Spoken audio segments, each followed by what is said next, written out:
ये अगर मीट की दुकानों को बंद करने की बात कर रहे हैं, एक आंकड़ा बताता है भारतीय समाज का 78% हिंदू मीट खाता है, नॉन वेज खाता है, तो क्या उनको भूखा मारेंगे ये? और जो कामाख्या मंदिर पे बकरे और भैंसे काटते हुए और बलि चढ़ाते हुए, वहां पर मैंने खुद अपनी आंखों से देखा है खून की नदियां बहते हुए देवी के मंदिर में, कामाख्या मंदिर में। क्या कहोगे आप, वो हिंदू नहीं है क्या? अस्सलाम वालेकुम नाजरीन, उम्मीद करता हूं कि आप खैरियत से होंगे। दोस्तों, आप देख रहे हैं हाफिज असलम अंसारी ऑफिशियल को। दोस्तों, आपके लिए लेकर आया हूं आज एक नई वीडियो, जिसको देखने के बाद आपका ईमान ताजा हो जाएगा। दोस्तों, अगर आप मेरे चैनल पे पहली बार आए हैं तो मेरे चैनल को सब्सक्राइब कर लें और बेल आइकन के बटन को जरूर दबाएं, ताकि आगे आने वाली नई वीडियो आप तक पहुंच सके। तो आइए वीडियो शुरू करते हैं। वक्फ बोर्ड है वो भू माफिया का काम कर रहा है। राम जन्मभूमि बोर्ड जो बना है वो भूमाफिया नहीं कर रहा है? 5 करोड़ की जमीन लेकर उसी समय 18 करोड़ की वो करवा ली रजिस्ट्री, वो भूमाफिया नहीं है। पूरे अयोध्या के आसपास की जमीन को किसानों से छीनकर बेदखल करते जा रहे हैं, वो भूमाफिया नहीं है। उनको तोड़ दीजिए ना। राम जन्मभूमि का जो बोर्ड बना हुआ है वो पूरा का पूरा उन्होंने माफिया के तरीके से पूरी वहां की जमीनों पर कब्जा कर लिया है। तो क्या उसको तोड़ देंगे ये बोर्ड को? वो तो सामने दिख रहा है, ये तो कभी का बना हुआ है सैकड़ों सालों से, ये तो कल का बना हुआ दिख रहा है भाई। शाहीन बाग अपने आप में एक आंदोलन था, एक नाम था जो पूरे विश्व में अपने अधिकारों के लिए जो CA/NRC के विरोध में खड़ा हुआ था। शाहीन बाग इनके लिए गाली होगा, लेकिन हमारे लिए वो पूरे विश्व में एक सम्मान का प्रतीक बना है। देखिए, ऐसे लोग भी आपको मिल जाएंगे जो इनसे कुछ लाभ प्राप्त करने के लिए, जो राह की बात है, जो नियम की बात है, जो एक सामाजिक और समझदारी की बात है, उससे अलग हटकर भी बात करेंगे। लेकिन हम ये कहते हैं कि जब इतने सालों से एक व्यवस्था चल रही है, हो सकता है उसमें भी गड़बड़ियां हों, उस गड़बड़ियों को, वक्फ बोर्ड की गड़बड़ियों को सुधारने का ये तरीका तो नहीं। अगर मान लो हाथ में फोड़ा हो गया, फोड़े का इलाज करने की बजाय आप कहेंगे हाथ को काट दीजिए, तो मुस्लिम ऐसा क्यों कह रहे हैं कि पूरे देश को शाहीन बाग बनाएंगे हम? अब देखिए, मुस्लिम कह रहे हैं कि नहीं कह रहे हैं, हमने नहीं सुना। अगर वक्फ की जमीनें लेंगे तो शाहीन बाग बनेगा। ये तो शाहीन बाग क्या आप एक धब्बा समझ रहे हैं? शाहीन बाग अपने आप में एक आंदोलन था, एक नाम था जो पूरे विश्व में अपने अधिकारों के लिए जो CA/NRC के विरोध में खड़ा हुआ था। शाहीन बाग इनके लिए गाली होगा, लेकिन हमारे लिए वो पूरे विश्व में एक सम्मान का प्रतीक बना है, क्योंकि उन्होंने अपने नागरिक अधिकारों के लिए महिलाओं ने घरों से बाहर निकलकर, जो महिलाएं दहलीज से बाहर पैर नहीं रखती थी, बुर्के में रहती थी, उन महिलाओं ने पूरे विश्व को दिखा दिया कि हम अपने अधिकार के लिए, अपने नागरिक अधिकार के लिए, हम कोई वो नहीं मांग रही थी वो महिलाएं कि भाई हमें कोई राजपाट चाहिए। वो ये मांग रही थी कि हमें भी बराबरी का, इंसान का दर्जा खत्म करने के कानून हम लागू नहीं होने देंगे। और उसी के नाम से शाहीन बाग आंदोलन पूरे विश्व में। आज जो आंदोलन हुआ है, संतों ने कहा कि अगर मुसलमान शाहीन बाग बनाना चाहते हैं तो फिर हमने बहुत बड़ी संख्या में कब्र तैयार की है, सब जहाँ शाहीन बाग वहीं कब्र बन जाए। देखिए, ये संत कभी भी हाथरस की घटना पर खड़े होते हैं। ये संत कभी भी अंकिता भंडारी को जब मार के नदी में बहा दिया तब खड़े होते हैं?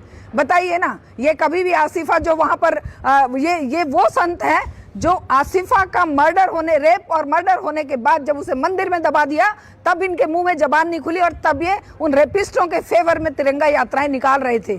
क्या आप ऐसे संतों को संत मानते हैं, या आप ऐसे संतों को आप सत्ता के दलाल मानते हैं, या उनको टुकड़खोर मानते हैं, टुकड़ों पर पलने वाले मानते हैं, कि जो इंसानियत की बात नहीं करेंगे, जो बेरोजगार और नशे में डूबे हुए युवाओं को बर्बाद करने के विरोध में बात नहीं करेंगे, जो बेटियों के ऊपर होने वाले अत्याचार और दमन और रेप और मर्डर की बात नहीं करेंगे, वो क्या शाहीन बाग के आंदोलन को उठाकर इस देश में फिर से हिंदू मुस्लिम का जहर फैलाना चाहते हैं? तो कह रहे हैं मीट शॉप और नमाज पे भी बैन का उन्होंने कहा। नवरात्रि में मीट की दुकानें बंद होनी चाहिए। इमरान मसूद ने भी समर्थन किया कांग्रेस को। हाँ, देखिए, ये अगर मीट की दुकानों को बंद करने की बात कर रहे हैं, एक आंकड़ा बताता है, सोशल मीडिया और अपने जो रिसर्च बताती है कि भारतीय समाज का 78% हिंदू मीट खाता है, नॉन वेज खाता है, तो क्या उनको भूखा मारेंगे ये? और सारी की सारी जनता पूरे विश्व की अगर वेजिटेरियन हो जाए और घास पत्तियां खाने लगे तो इस पृथ्वी पर खाने की कमी पड़ जाएगी।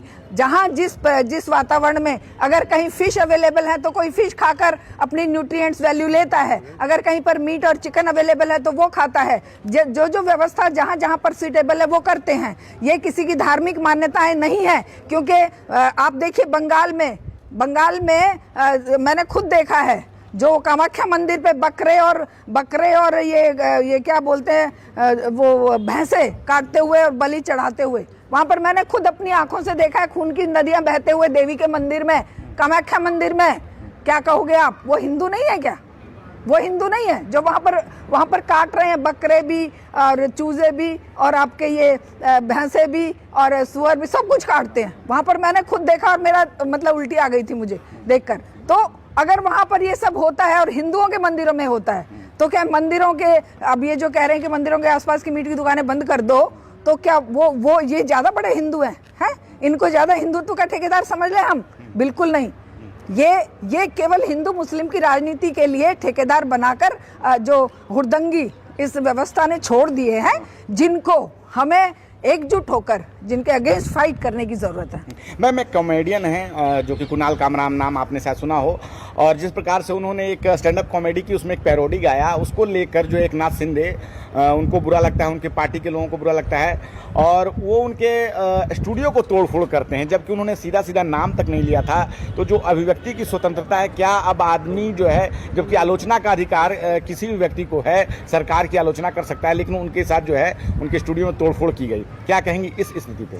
देखिए, अब अगर अंधे को अंधा कह दिया या नंगे को नंगा कह दिया, तो इससे उनको कष्ट हो गया, और वो कष्ट जो है पहले कुछ होता ना होता, लेकिन ये स्टूडियो तोड़ के और इस तरह से आक्रमण करके इन्होंने पूरे विश्व में थू थू करवा ली। हम भी नहीं जानते थे कि कामरा ने क्या कमेंट किया, कामरा ने कौन सी कॉमेडी करी, लेकिन इन्होंने हम सबको भी बता दिया कि कामरा ने सच कहा था, और कामरा ने ये सच कहा था कि भाई ये जो क्या नाम है, शिंदे जो है वो गद्दार है, तो है, वो तो साबित कर दिया इसने। अब तो पूरे विश्व की 7 अरब जनसंख्या तक ये बात पहुंचा दी इन्होंने, हैं, अपने पाप छुपाने के लिए पाप और उजागर कर दिए। ये तो पाप के एक के बाद एक करते जा रहे हैं, और उसी को ये अब उजागर करते जा रहे हैं। मुसलमान सुने कि ईद के बाद जो है पूरे देश में वक्फ के खिलाफ जो है रोडों पे उतरने वाले, आप उनके साथ हैं? देखिए, हम सच्चाई के साथ हैं। मुसलमान और हिंदू और दलित और कोई हमारे लिए बराबर हैं सब। हम केवल जहां पर सच्ची बात होगी उस सच के साथ हम हमेशा खड़े होंगे। अगर CNRC का आंदोलन हमें लग रहा था वो सच है, तो हम उस आंदोलन में उन महिलाओं के साथ थे। अगर हमें लग रहा है कि किसी दलित बेटी के साथ अत्याचार हुआ है और उसके लिए उसके समर्थन में आंदोलन है, तो हम सड़कों पर उतरकर कुर्बानी देने के लिए तैयार हैं। दोस्तों, वीडियो कैसा लगा कमेंट बॉक्स में जरूर बताएं। हाँ दोस्तों, वीडियो अगर अच्छा लगा तो लाइक शेयर जरूर करें। तब तक के लिए अल्लाह हाफिज। तो आइए फिर नेक्स्ट वीडियो में मिलते हैं।